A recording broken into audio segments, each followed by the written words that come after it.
Tyler, you know what it means to win things for Wales. Obviously won the Victory Shield a few years ago. How much Yeah. are you looking forward to this tournament now? Been something on my mind for a long time, if I'm honest.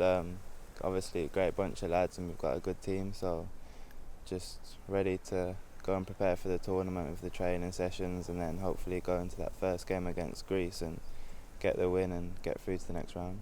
You're flying at the moment as well. Obviously your club form's looking really good. How much has going on loan this season helped you develop, and how good do you feel going into this camp? A lot. I think I've matured a lot, especially tactically and just mentally, knowing what you have to do on the pitch and what it takes to become like a professional.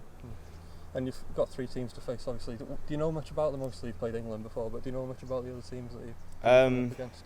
My mate at West Brom plays for Scotland. He's played against Greece and said they're a good side. So I think each game will be a different test, obviously. The big one's England, so hopefully get the result against them again.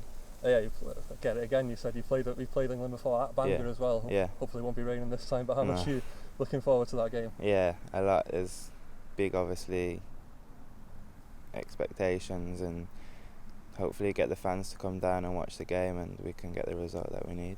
It is free entry for all the games as well, so how much are you looking forward to hopefully getting a big crowd at these games? Yeah, I think especially with the country Wales, we always get good support, so I hope that the fans can get down and support the game, and it will definitely help us as well, I think.